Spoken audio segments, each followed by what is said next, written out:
Bismillahirrahmanirrahim. Assalamualaikum warahmatullahi wabarakatuh. Syukur Alhamdulillah, masih ada kesempatan, masih ada ruang, masih ada waktu.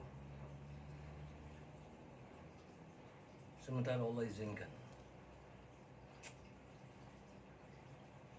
Selepas PRN Negeri Johor, selepas PRN Negeri Melaka,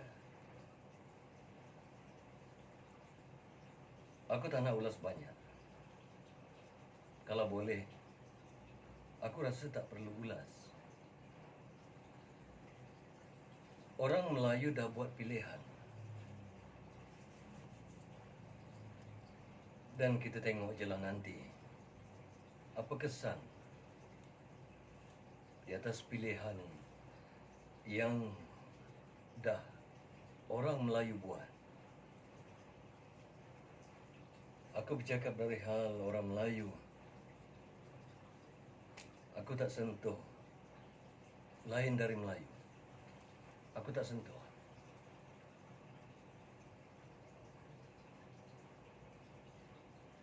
Baru-baru ni aku dengar rintihan dari orang Melaka. Katanya, janji UMNO BN. Apa janjinya?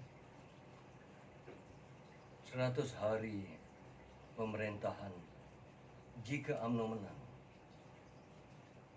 Janji dalam tempoh 100 hari. Tapi hingga hari ini, janji itu tak pernah tertunaikan. Itu untuk orang Melaka. Bagi aku sebenarnya, jikapun janji itu tak ditunaikan oleh pemimpin UMNO BN, apalah salahnya? Itu tak salah. Disebabkan mungkir janji bukan perkara baru dalam UMNO BN. Mungkir janji bukan cerita baru bagi pemimpin UMNO BN. Tapi bukan salah pemimpin. Jangan kamu katakan janji 100 hari tidak ditunaikan. Jangan. Kerana bagi aku, jangan salahkan pemimpin, tapi salahkanlah diri kamu sendiri. Salahkan diri kamu sendiri. Macam tu juga di Johor. Apapun yang berlaku, perbalahan di dalam UMNO untuk lantik siapa yang patut dijadikan Menteri Besar Johor. Berbalah sesama sendiri. Baru 1-2 hari menang, berbalah sesama sendiri untuk rebutkan kuasa. Jadi,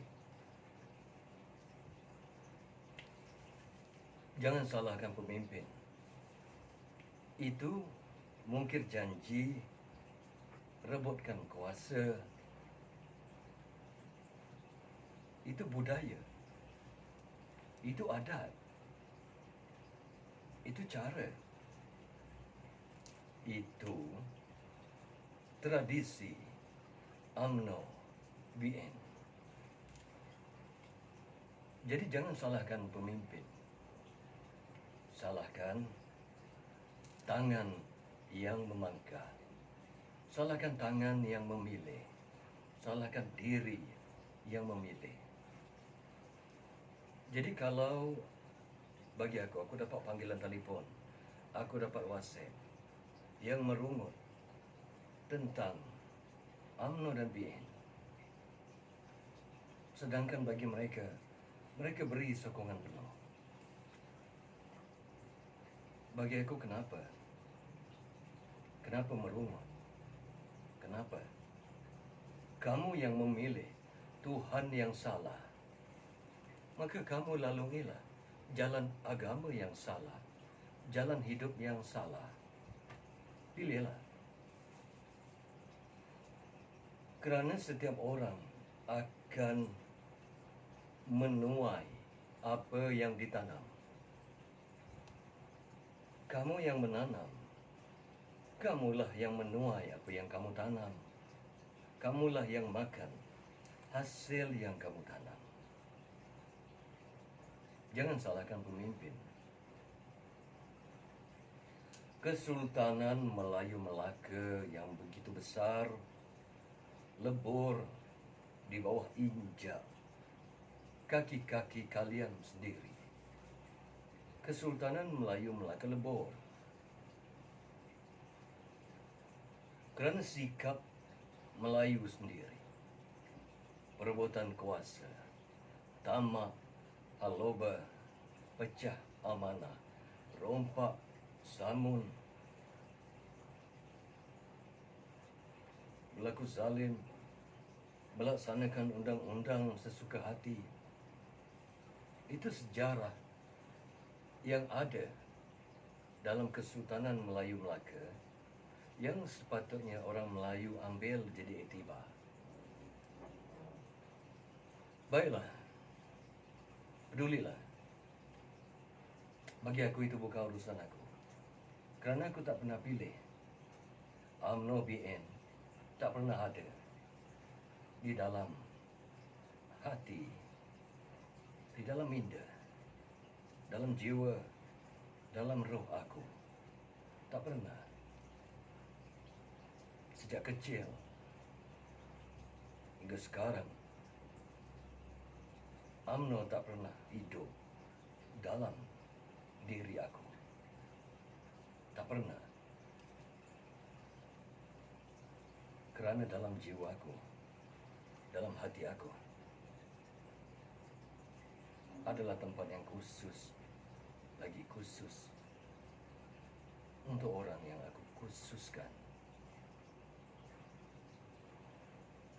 Pemimpin UMNO tak pernah termasuk di dalam itu. Tak pernah.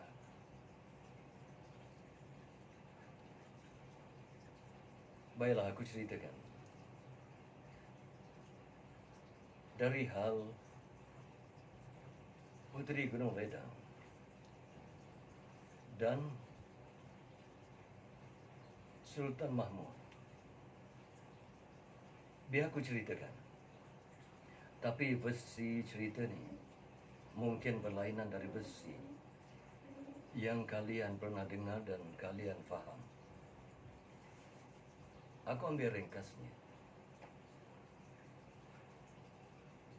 Bayangkan Puteri Gunung Ledang dikiaskan. Apa yang diminta oleh Puteri Gunung Ledang, yakni hantaran yang diminta pada Sultan Mahmud untuk melamarnya. Apa mintanya? 7 tempayan air pinang.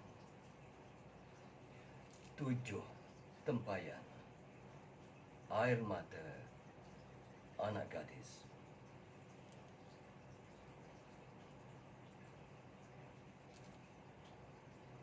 7 dulang hati nyamuk.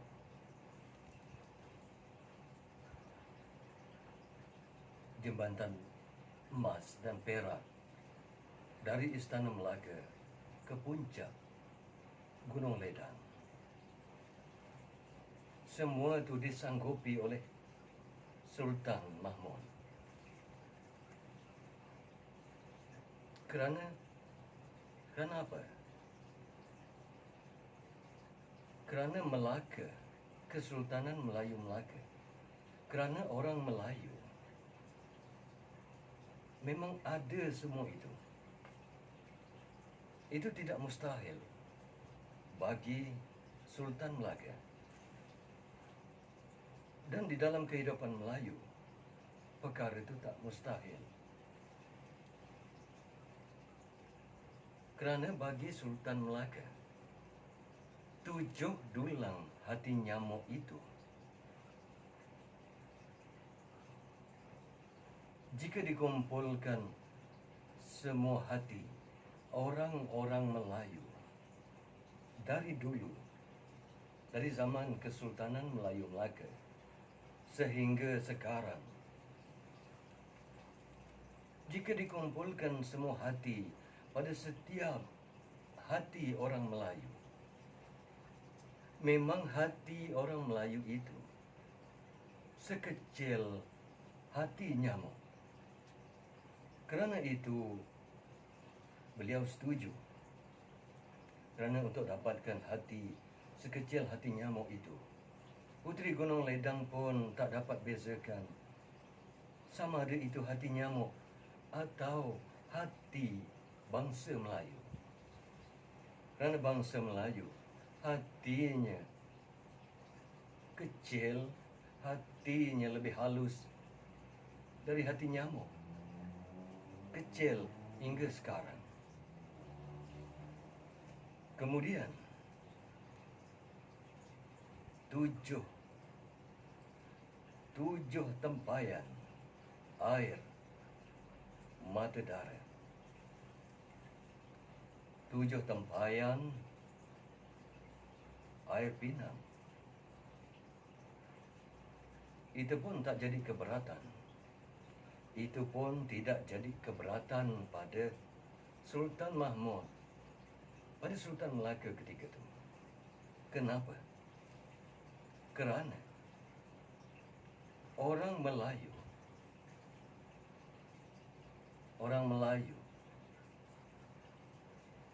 jangankan air mata darah, air mata mak darah, air mata nenek moyang pun, jangankan 7 tempayan, 7,000 tempayan pun boleh diadakan. Kerana orang Melayu adalah orang-orang yang memang suka menangis dari berjuang. Orang Melayu bukanlah terdiri dari orang-orang yang mahu berjuang merubah nasibnya. Bukan mahu berjuang menentang pemimpin yang zalim, yang makan harta anak yatim, yang salah guna kuasa, yang merompak, yang menyamun. Orang Melayu bukan orang yang suka berjuang. Orang Melayu adalah orang yang suka menangisi nasibnya. Jadi, untuk dapatkan 7 tempayan air mata darah itu, senang sangat. Terlalu mudah. Jadi sebenarnya permintaan Puteri Gunung Ledang itu tidaklah berat. Kerana permintaan itu sendiri tidak berakal. Maka, bagi Sultan Melaka, permintaan yang tidak masuk akal. Sedangkan apa yang akan diberikan oleh Sultan Melaka tak kala itu sangat-sangat masuk akal. Jadi campur tolak bagi kali darab orang Melayu, baik raja pada ketika itu dan panglima-panglima pahlawan-pahlawan pada ketika itu, dikecualikan Laksmana Hang Jebat. Jadi kesimpulannya adalah, pada ketika itu, semuanya memang tidak berakal. Lebih mudah dikatakan, baik Raja Melaka tak kala itu, baik penduduk negeri Melaka tak kala itu, baik pengawal istana, baik Laksmana istana,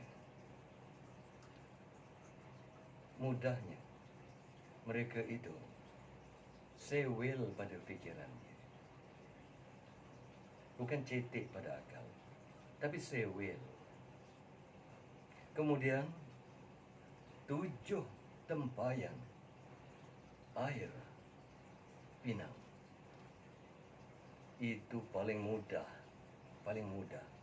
Kerana air pinang itu memabukkan. Kerana orang Melayu memang suka berhayal dan hidup bermabuk-mabuk. Setakat untuk himpunkan air pinang itu untuk bermabuk-mabuk, untuk berhayal-hayal. Jangankan 7 tempayan, 7 bilion tempayan pun boleh diadakan. Kerana orang Melayu, jika untuk berhayal dan bermabuk-mabuk, untuk buang masa, untuk menangisi nasib tanpa berjuang, untuk berhayal tentang kejayaan dan kemenangan, tentang sebuah empayar yang besar, itu menjadi rutin bagi orang-orang Melayu dari zaman Kesultanan Melayu Melaka hingga sekarang. Kita berangan-angan punya pemimpin, punya negara yang stabil, punya pemimpin yang beriman. Kita berangan-angan untuk jadi orang yang beriman, untuk menjadi kekasih Allah Ta'ala, untuk menjadi orang yang penuh takwa dan ibadat, orang yang boleh menunaikan haji setiap tahun. Kita berangan-angan, bercita-cita untuk duduk di sisi Allah, di hadapan Nabi Muhammad SAW. Kita berharapan, berdoa untuk menunaikan haji. Lantas, kita dapat menunaikan haji dengan wang dari hasil pencucian wang haram dari wang 1MDB. Kita bercita-cita untuk menjadi penghafal Quran, untuk menjadi ustazah, untuk menjadi ustaz, untuk menjadi alim ulama. Ialah untuk duduk di sisi Allah Ta'ala, di hadapan Nabi Muhammad, yang bermakmumkan di belakang Rasul itu, yang bermakmumkan Jibril, Mikail, Israel, Israfil, ya Abu Bakar, ya Umar, ya Osman, ya Ali, dan para tabi dan tabi'in yang lain. Dengan cara kita menyokong pemimpin yang makan harta anak yatim, yang seleweng, yang rompak, yang pecah amanah. Menyokong, memilih, mengangkat mereka-mereka yang ternyata bersalah, yang mana diadili secara adil oleh orang yang bukan Islam, tapi diadili secara tidak adil di bumi kita sendiri.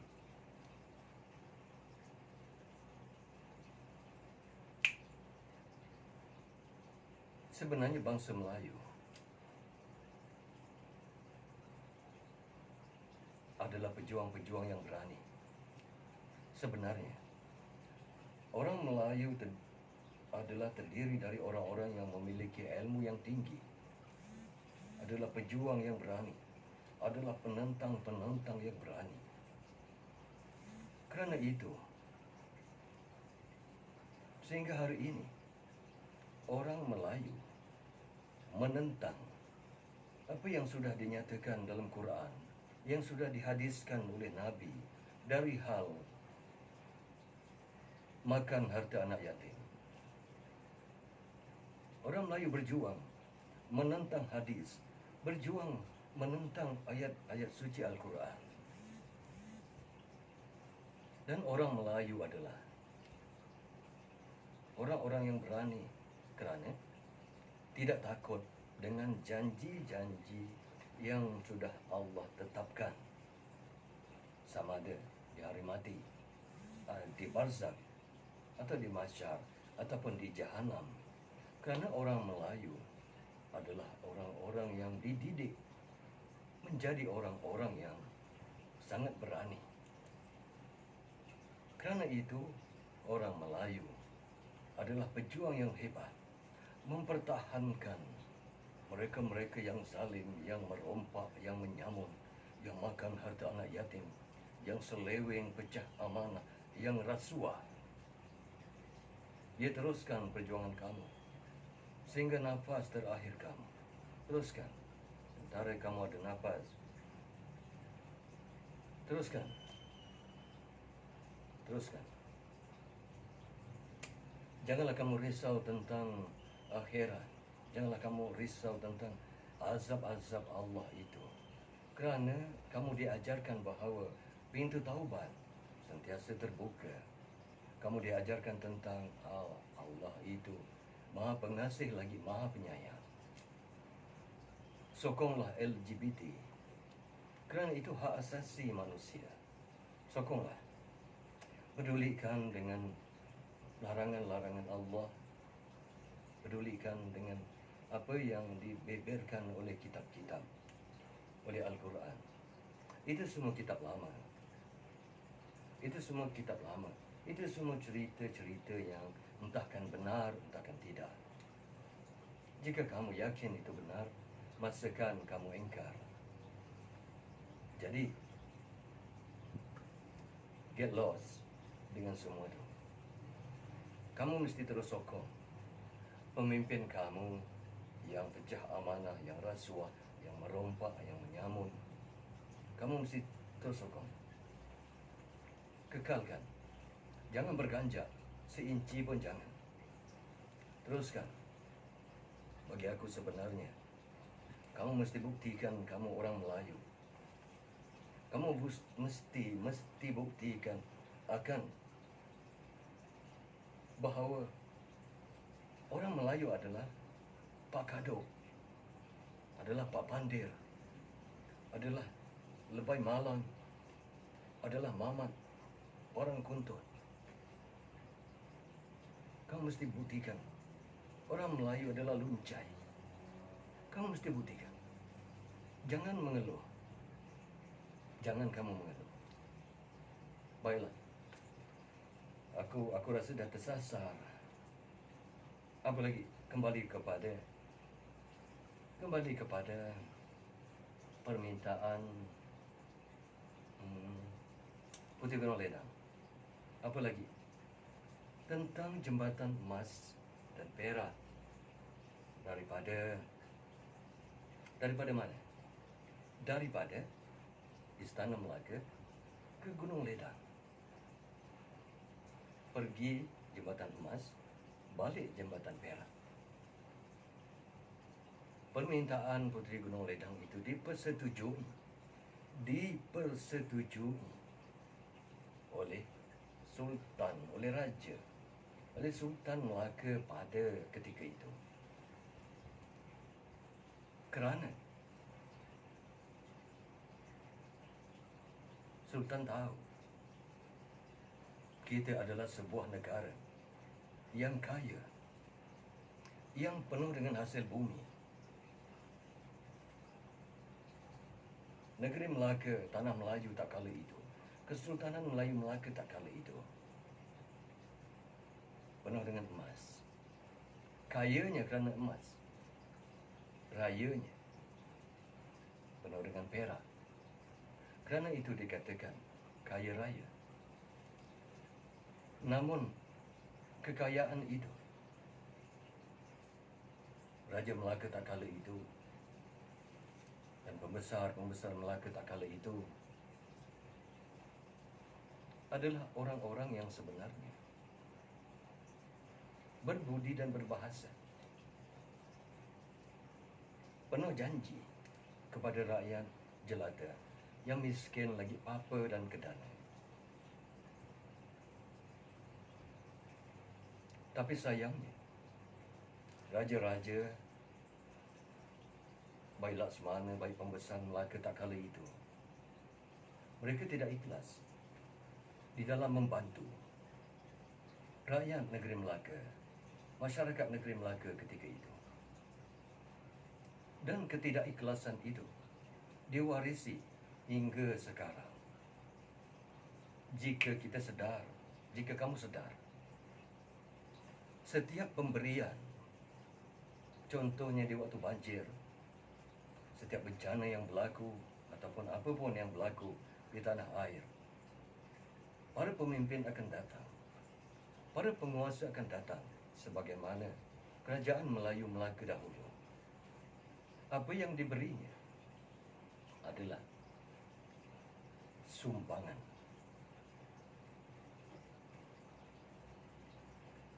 Yang diberi itu sendiri sudah sumbang. Sesuatu yang sumbang itu dimurkai oleh Allah Ta'ala. Tapi orang Melayu terbongkok-bongkok, tertunduk-tunduk, terjilat-jilat tangan untuk menerima sesuatu yang sumbang itu.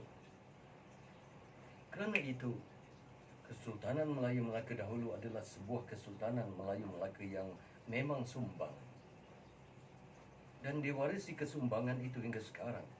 Sehingga setiap pemberian pada fakir miskin, pada ibu tunggal, pada rakyat yang sukar hidupnya, dikatakan sumbangan. Entah bila sebenarnya bangsa Melayu tidak makan sesuatu yang sumbang lagi. Bukan tak boleh sebenarnya ditukarkan nama sumbangan itu pada keikhlasan, pada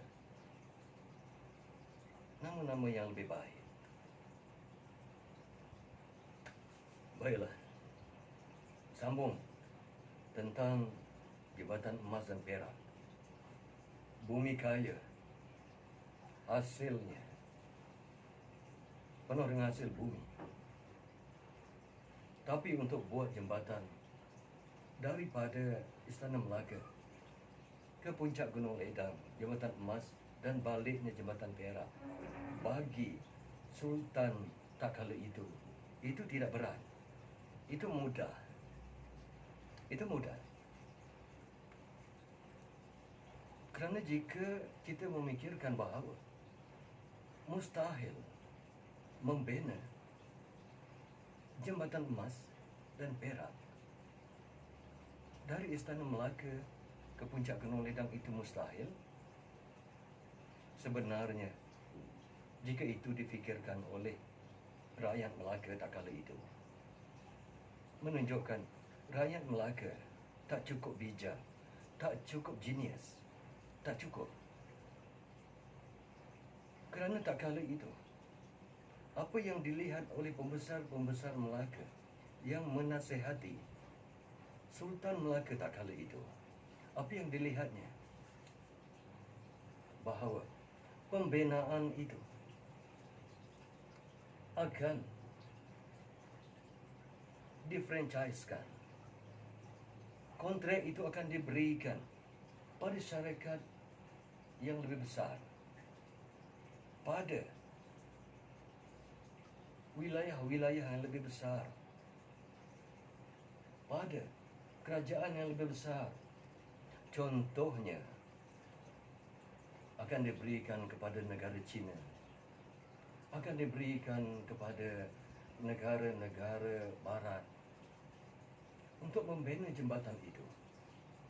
Kerana teknologi itu yang penting, projek itu berjalan walaupun sehampir mustahil. Yang penting, komision dari projek jembatan emas dan jembatan Perak itu yang lebih penting. Maka tidak mustahil bagi pembesar-pembesar Melaka, bagi pemimpin-pemimpin, penasihat-penasihat negeri Melaka bagi orang yang berkuasa di Melaka pada ketika itu. Sangat tidak mustahil. Pembinaan itu mudah. Namun, ada satu yang paling berat yang tidak boleh ditunaikan, yang mana itu tak dapat ditunaikan oleh Sultan Melayu Melaka tak kala itu. Dan dinasihatkan oleh pembesar-pembesar negeri Melaka. Apabila puteri itu minta semangkuk darah dari Sultan Melaka, yakni darah dari zuriatnya, yakni Sultan Mahmud yang tak kala itu masih kecil. Dan selepas Sultan berbincang dengan para pembesar yang lain, dengan ustaz-ustaz, ulama-ulama yang ada di negeri Melaka ketika itu, maka berkatalah ulama yang ada ketika itu, hasil dari perbincangan dengan pembesar dan pemimpin negeri Melaka, katanya, daulat tuanku, perkara itu tak dapat dilaksanakan. Kerana ada hadis mengatakan, hendaklah kita, kamu, jaga diri dan keluarga kamu dari api neraka. Kerana darah yang diminta oleh Puteri Gunung Ledang itu berkait dengan darah anak tuanku. Itu adalah keluarga tuanku. Maka apabila sesuatu itu berkait dengan batang hidung tuanku, berkait dengan keluarga tuanku, ataupun berkait dengan diri saya atau keluarga saya selaku pembesar dan pemimpin, perkara itu dilarang di dalam hadis. Nabi larang. Nabi larang. Kerana Nabi kata, hendaklah kita jaga diri dan ahli keluarga. Namun tuanku, jika ianya adalah darah rakyat jelata, jangankan semangkuk darah,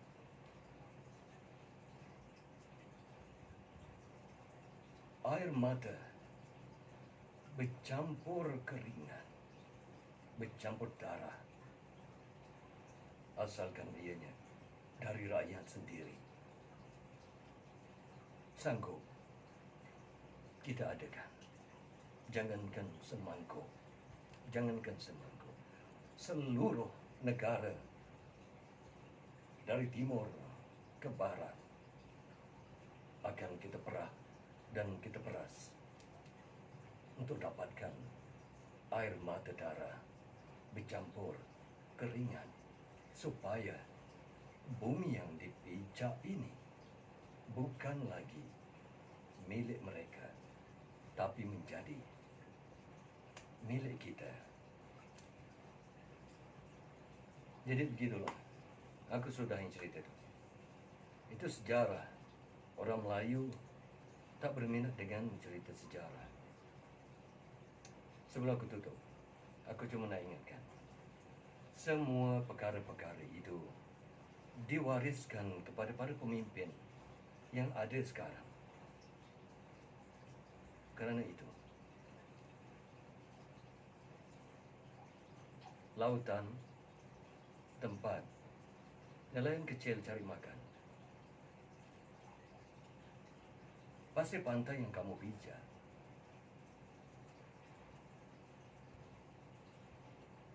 sudah jadi milik orang. Air yang kamu minum juga jadi milik orang. Bumi yang kamu pijak bukan milik kamu lagi. Bukan. Dan negara ini dari zaman Kesultanan Melayu Melaka sebenarnya bukan milik kamu, tapi milik penguasa-penguasa, pemimpin yang zalim dari dulu hingga sekarang.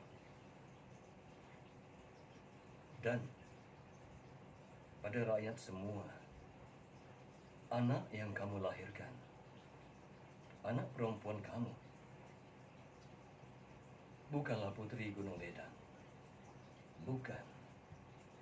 Jika putri Gunung Ledang boleh buat permintaan, tapi anak-anak kamu, nenek moyang kamu, bahkan kamu sendiri, kamu tak boleh buat permintaan.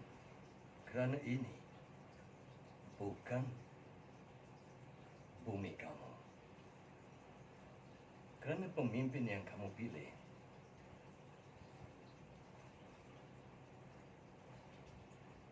Tuhannya bukan Tuhan yang kamu sembah. Kitab yang dibaca, Quran yang dibaca, bukan Quran yang kamu baca. Hadis yang dihafalnya, bukan hadis yang kamu tuntut. Bukan. Karena mereka punya Alkitab sendiri. Mereka punya Tuhan sendiri. Bukan Tuhan kamu. Karena mereka mentafsirkan lakum dinukum waliyadin itu adalah bagi mereka, bagi kamu,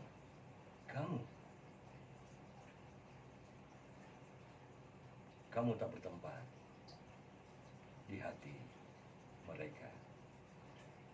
Kamu cuma menjadi terompah tempat mereka pijak dan melangkah. Aku sudahi dengan wabillahi taufiq wal hidayah. Assalamualaikum warahmatullahi wabarakatuh. Amin. Ya Rabbal Alamin.